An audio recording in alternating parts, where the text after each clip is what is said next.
গাছ কাটা নিয়ে গন্ডগোলের জেরে তৃণমূল পঞ্চায়েত প্রধান ও তার পরিবারের সদস্যদের মারধর এবং বাড়ি ভাঙচুরকে কেন্দ্র করে তীব্র উত্তেজনা। পরিস্থিতি সামাল দিতে ঘটনাস্থলে ছুটে যেতে হলো গোঘাট থানার পুলিশকে। রবিবার সকালে ঘটনাটি ঘটেছে গোঘাটের কুমুরশা গ্রাম পঞ্চায়েতের খোর্দ কানপুরে। জানা গেছে, দুদিন আগে ওই এলাকায় সরকারি জায়গায় কয়েকটি গাছ কাটা হয়। গ্রামবাসীদের দাবি, পঞ্চায়েত প্রধানের অনুমতি নিয়ে তার উপস্থিতিতেই মন্দিরের উন্নয়নের জন্য পড়ে যাওয়া ওই গাছগুলি কাটা হয়েছিল। পরে পঞ্চায়েত প্রধানই আবার ওই গাছ কাটার বিরুদ্ধে থানায় অভিযোগ দায়ের করেন। যদিও পঞ্চায়েত প্রধান রবীন্দ্রনাথের দাবি, গাছ কাটার বিষয়টি তার কোনো রকম কিছু জানা নেই, থানাতেও তিনি কোনো অভিযোগ জানাননি। তা সত্ত্বেও এদিন 40 থেকে 50 জন বিজেপি কর্মী তার বাড়িতে চড়াও হয়ে ভাঙচুর চালায়, তাকে এবং পরিবারের অন্যদেরকে মারধর করে। খবর পেয়ে ঘটনাস্থলে ছুটে যায় গোঘাট থানার পুলিশ।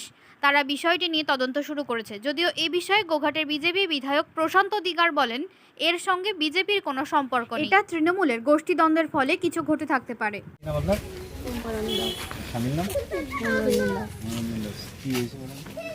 গাছ কেটেছিল রবিন থেকে, গাছটা কাটিছিল ও আবার রবির প্রধান পঞ্চায়েত প্রধান উই থেকে গাছটা কাটিছিল, উই ফাঁসিছে, উই আবার কেস দিয়েছে, কিছু দিয়েছে সিপিআইএমের নেতাদেরকে দিয়ে উই আবার কেস দিয়েছে। কিন্তু ও তো গাছটা থেকে কাটিয়েছে, গাছটা পরশুর দিনে কাটিয়েছে।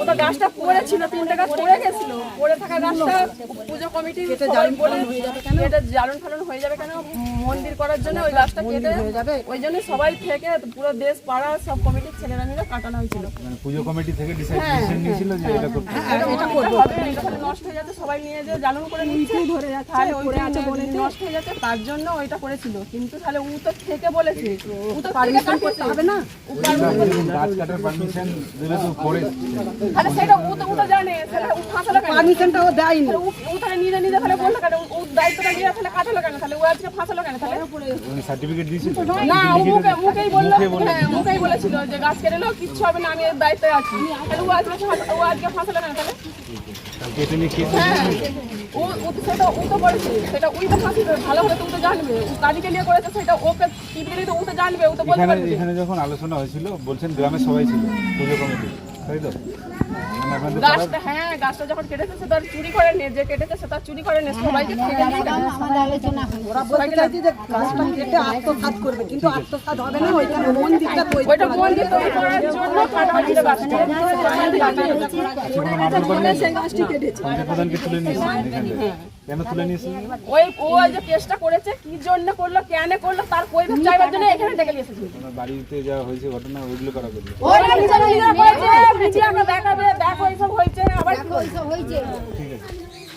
ওরাই ভেঙে গেছে, ওরা ঘরে মেয়েরাই নিজেরাই করেছে, চেষ্টা করেছে বলে আমরা ওরাই কাটা করেছে, ওরাই বলেছে, আবার ওরাই দেখাবে, বইয়ের দিকে একদিকে সব বলে গাছটা ঝরে পড়ে যায়, সেই 3টি গাছ শুকিয়ে যায়, সেই শুকনো গাছ গ্রামের মানুষ জ্বালনের জন্য ব্যবহার করছে, সেইটা আমরা গ্রামের প্রধানকে জানানো হয়েছে।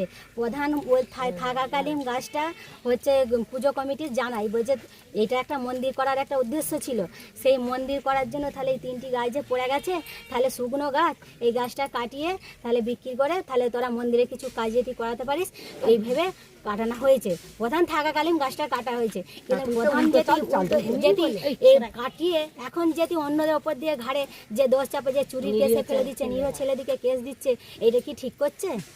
এটাই আমাদের আজকে তো প্রধানের বাড়ি আপনারা গিয়েছিলেন, যেটা অভিযোগ নাকি ওনার বাড়িতে ভাঙচুর করা হয়েছে, ওরা নিজেরা করেছে, কাদের মেয়েরা? ওদের বাড়ির মেয়ে। আপনারা কেউ করেননি? এখানটা কোন জায়গা?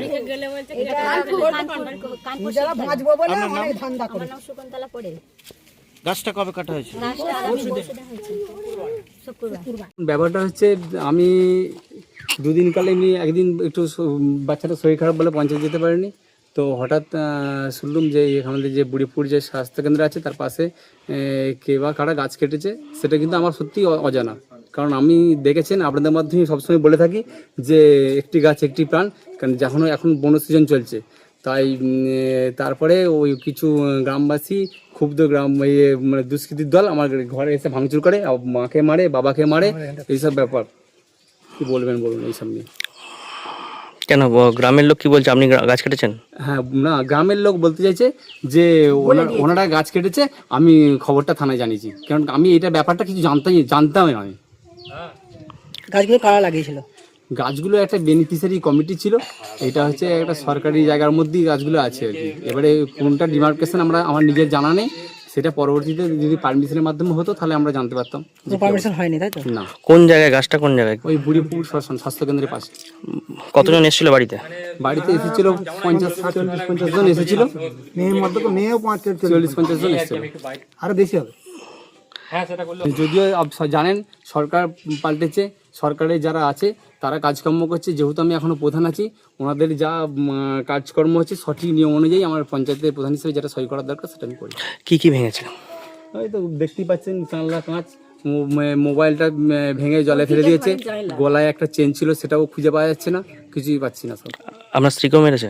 স্ত্রীকেও মেরেছে, মাকেও মেরেছে। সবচেয়ে আমি বললাম যে আমি গ্রাম পঞ্চায়েতের আজ পর্যন্ত 3 মাস 5 দিনের প্রধান। হ্যাঁ, গ্রাম পঞ্চায়েতে এমন অ্যালিগেশন নাই যে গ্রামের সমস্ত গ্রামুরসা গ্রাম পঞ্চায়েতের সমস্ত গ্রামবাসী কেউ একটা আঙুল তুলতে পারে না। আমার মা সুদ্দিন বলছে, আমি ওদের কাছ থেকে বললাম যে আমি এই ব্যাপারে কোনোটাই মানে ইনভলভ নেই, ঠিক আছে? তাতেও আমার ঘর ভাঙচুর করছে। মহিলারাও এসেছিল? মহিলারাও এসেছিল? কিছু মহিলা এসেছিল। গ্রামের মানুষ না কোনো দল করে, রাজনৈতিক দলে? দুষ্কৃতি হতে পারে, এবারে নামও আমরা জানি কিছু কেমন। থানায় কি অভিযোগ করছেন? থানায় অভিযোগ, আমাকে পুলিশ প্রশাসন বাড়িতে এসেছিলেন, আমাকে এখনই মেডিকেল করাতে বলেছে, কারণ মায়ের অনেকটা লেগেছে, বাবারও লেগেছে, পা সব ফেটে গেছে, তাই আমি মেডিকেলটা করাই এখন। সকালবেলা আমি মাঠ থেকে এসেছিলাম, কিছু লোক এখানে এসেছিল, ঘরের পাশে এলো, এসে অযথা দুমদাম করে মারতে শুরু করে দিল। মা এসে বাঁচাতে চেষ্টা করলো, মাকে বাবাকে দুজনকেই মারলো। আমার স্ত্রীর কাছে একটা ভালো মোবাইল ছিল আর গলায় সোনার চেন ছিল, সেই দুটোই মোবাইলও ফেলে দিয়েছে, কোথায় নেলে পালিয়ে গেছে, আর সোনার চেনও খুঁজে পাওয়া যাচ্ছে না। এই হচ্ছে ব্যাপার। বড় বড় বাঁশ, তারা কুড়ুল কাঠের এলেও এসেছিল কেউ কেমন। কাউকে চিনতে পেরেছেন? হ্যাঁ, চিনতে পেরেছি। কোনো রাজনৈতিক দলের সাথে যুক্ত? কি মনে হচ্ছে? ব্যাপারটা হচ্ছে মনোরঞ্জন দাস, ঠিক আছে, বাবার নাম ললিন দাস, সে লিডার, মানে এই ভাঙচুরের লিডার, এবং যে মোবাইল চুরি করেছে, হ্যাঁ, মোবাইল থেকে আরম্ভ করে সোনার চেন থেকে শুরু করে সমস্ত কিছু চুরি করে নিয়েছে এবং ঘরও ভাঙচুর করেছে। ওরাই কি গাছ কেটেছিল নাকি? হয়তো হতে পারে, নাহলে কেন হঠাৎ আমার ঘরেতে ভাঙচুর হবে? সবই জানেন যে সরকার এখন বনসৃজন প্রকল্প চলছে, যে গাছ লাগানোর সময়। এবারে যেহেতু আমার ছেলের বাচ্চা, এটা কি রাজনৈতিক আক্রোশ?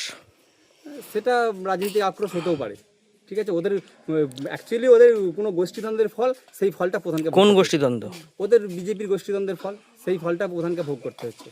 যদি আমার কোনো লিগালি দোষ থাকতো অবশ্যই তারা ডাকতে পারতো। থানায় অভিযোগ করছেন? থানায় অভিযোগ আমাদের প্রশাসন থেকে এসেছিলেন, আমাকে মেডিকেল করতে বলেছে, মেডিকেল করে থানায় একবার যেতে বলেছে। আমার নাম ও পরিচয়? আমি প্রধান কুমুরসা গ্রাম পঞ্চায়েত। নামটা? রবীন্দ্রনাথ দে। ছিল আমি বাড়িতে কাজ করছিলাম, কাজ করতে করতে হঠাৎ করে একজন এসে দেখি না যে উত্তম দে বলে, সে আবার এসি ভাঙচুর করে, বিজন দে কোথা গেল, বিজন দে কোথা গেল, আজকে মেরেই দেবো, কেটে কুচিয়ে ভাসিয়ে দেবো, তাকে আজকে শেষ করে দেবো, শেষ করে দেবো, কত লুকিয়ে রাখবে আর করবে, বলি সব ভাঙছে। কেন ভাঙছো গো, কেন ভাঙছো গো? মেয়েরা ঢুকেছিল, আমি সবাইকে চিনিনি, অনেক লোক ঢুকেছিল, আর একটা ছেলে ঢুকেছিল, সে ওপরে সিঁড়িতে উঠেছে, এই ঘরে ঢুকেছে, ঢুকে সব করছে, সব ভাঙচুর করছে। কেন ভাঙচুর করবো? বলছে ঘর সব আগুন জ্বালিয়ে দিয়ে চলে যাবো, ঘরে সব আগুন জ্বালিয়ে দিয়ে চলে যাবো। এবার আমার শরীরে হার্টের প্রবলেম আছে আর আছে, আমি একদম পারিনি।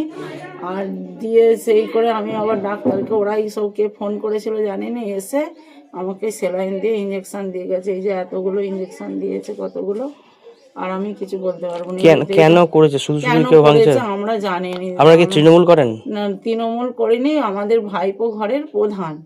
এবারে ও তার সাথে যখন যেমন একটু আধটু যায় আর করে, নাহলে আমরা কিছু করিনি, যে আমরা কিছু করিনি। প্রায় কতজন এসেছিল? প্রায় এসেছিল প্রায় 50-60 জন হবে, 50-60 জন অবশ্যই হবে। কি কি ভাঙচুর করেছে? আমাদের ভাঙচুর করেছে দরজা, কল, মোটরের কল, পাইপ, মিটকেস, কাঁচ, সমস্ত কিছু, জুতো রাখা র্যাক, আরে ওই যে সব যা আছে ছবি তুলে নিয়ে দেখো না। আপনার স্বামীকে দেখতে পাইনি তখন? আমার স্বামীকে দেখতে, আমার স্বামী তখন থাকে না। কটায় হয়েছে কালকে? আজকে এসেছে, বাড়িতে থাকে না তখন। আজ কখন ঘটেছে? কাল কখন, কবে হয়েছে? আজকেই ঘটনাটা ঘটেছে। তখন কটা বাজছে আমি তো বলতে, সকালে? সকালে হয়েছে, সকালের পরই। সকাল আর একটু পরেই হয়েছে। আপনার নাম কি? আমার নাম গৌরী দে। কি চাইছেন, কি থানায় অভিযোগ করবেন আপনারা? আমি চাইছি যেন গ্রামটা শান্তিতে থাকে, যেন মারধর কাউকে না হয়। এই যারা ভাঙচুর করছে তারা কোনো দল করে? তারা যখন পার্টিতে আসে, যখন বেরোয়, তারা ওই পার্টিটা করে, বিজেপি পার্টি করে, তারা সবসময় হুমকি দিয়ে যায় ঘরেতে। আরও অনেকবার এসে দরজায় ধাক্কা মেরে গেছে, দরজায় বাঁশ দিয়ে মেরে গেছে। ফল ঘোষণা হওয়ার পর কতবার বাড়িতে? ঘোষণার পর বার 5 এসেছিল, বার 5 এসেছে। যখনই পায় বলছে রাস্তাতেও কেটে দেবো, আর করবো, আর দরজাতে সবসময় ধাক্কা মেরে যায়। এই এলাকাতেই বাড়ি এদের? এই এলাকাতেই বাড়ি, ঠিক আছে। এই এলাকাতেই বাড়ি। আমি আর কথা আমি ওখানে আমাদের নেতৃত্বরা আছে, তাদেরকে খোঁজ খবর নিলাম এবং পুলিশের কাছেও খোঁজ নিলাম যে কী বিষয় আছে, ওসি সাহেবকে বললাম। তো আমি যতদূর জানলাম ওখানে তৃণমূলের প্রধানও তৃণমূলের, আর যাদের সাথে ঝামেলা হচ্ছে তারাও তৃণমূলের। এখন তৃণমূলের গোষ্ঠীদ্বন্দ্ব এই বিষয়ে আমি কি বলবো? তৃণমূলকে বলবো যে গোষ্ঠীদ্বন্দ্ব চলবে না। গোঘাটে আপনারা বিরোধী রাজনীতি করুন, কোনো সমস্যা নেই আমাদের।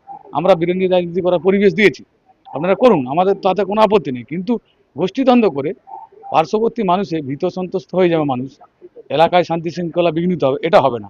আমি ওসি সাহেবকে বলছি কড়া ব্যবস্থা নিতে, এবং যারা এই গোষ্ঠী কন্দলে যুক্ত হয়ে এলাকার পরিবেশ নষ্ট করার চেষ্টা করছে, আমাদের যে আইন শৃঙ্খলার দিকে যারা বিভিন্নভাবে আমাদের গোঘাটের পরিস্থিতিকে জটিল করার চেষ্টা করছে, আমি তাদের বিরুদ্ধে ওসি সাহেবকে বলছি কড়া স্টেপ নেন। এবং আমরা বলছি বিরোধীরা রাজনীতি করুক, ওয়েলকাম করছি অল টাইম, কোনো সমস্যা নেই। কিন্তু আপনারা দয়া করে, আপনাদের সরকার নেই, আপনাদেরকে পশ্চিমবঙ্গের মানুষ রিজেক্ট করেছে, এই সময় দাঁড়িয়ে আর গোষ্ঠীদ্বন্দ্বটা করবেন না। না, বিজেপির কোনো ওখানে ব্যাপারই নেই। বিজেপি কেন করতে হবে? যারা গাছ লাগিয়েছিল তারাও তৃণমূলের, আর যারা গাছ লাগানোর পর এই কাটা নিয়ে যাদের সঙ্গে সমস্যা হচ্ছে তার প্রধান, সেও তো তৃণমূলের। এখানে বিজেপি এলো কোথার থেকে? বিজেপির কোনো আসার কোনো জায়গাই নেই। বিজেপি সব ঘৃণ্য রাজনীতি করেও নেই, তো নোংরা রাজনীতি বিজেপি বিশ্বাসও করে না। সোনার ছোঁয়ায় বদলে যাক আপনার বিশেষ মুহূর্ত। বিয়ে, অন্নপ্রাশন, জন্মদিন কিংবা যে কোনো উৎসব ও উপহারে আপনার সাজকে আরও রাজকীয় করতে নিয়ে আসুন সেরা গয়নার সম্ভার। আধুনিক স্বর্ণালঙ্কারের নতুন ঠিকানা নিউ তাজ জুয়েলারি। ঠিকানা হেলান বাজার, খানাকুল, হুগলি। যোগাযোগ 8981030355, 9330537004। নিউ তাজ জুয়েলারি, যেখানে বিশ্বাসের সঙ্গে মেলে সৌন্দর্যের ছোঁয়া। অত্যাধুনিক সুসজ্জিত লজ সানা লজ, আরামবাগের চন্দ্রবান হাই স্কুল ও পুরসুরার দিগুড়িঘাটের মধ্যবর্তী লঘু চকের মনোরম প্রাকৃতিক পরিবেশে গড়ে উঠেছে এই অনন্য ঠিকানা। বিবাহ, অন্নপ্রাশন, এনগেজমেন্ট বা যে কোনো সামাজিক অনুষ্ঠানের জন্য সর্বাধুনিক ব্যবস্থায় প্রস্তুত সানা লজ। রয়েছে পর্যাপ্ত গাড়ি পার্কিং সহ আধুনিক সব পরিষেবা, সবই আপনার সাধ্যের মধ্যে। আজই বুকিং করুন আপনার স্বপ্নের অনুষ্ঠানের জন্য আপনারই পছন্দের ঠিকানায়। সানা লজ, দিগুড়িঘাট ও চন্দ্রবান হাই স্কুলের সন্নিকটে লঘু চকে। যোগাযোগ শাহনওয়াজ মোল্লা। Mobile number 9734754516, 9641092406।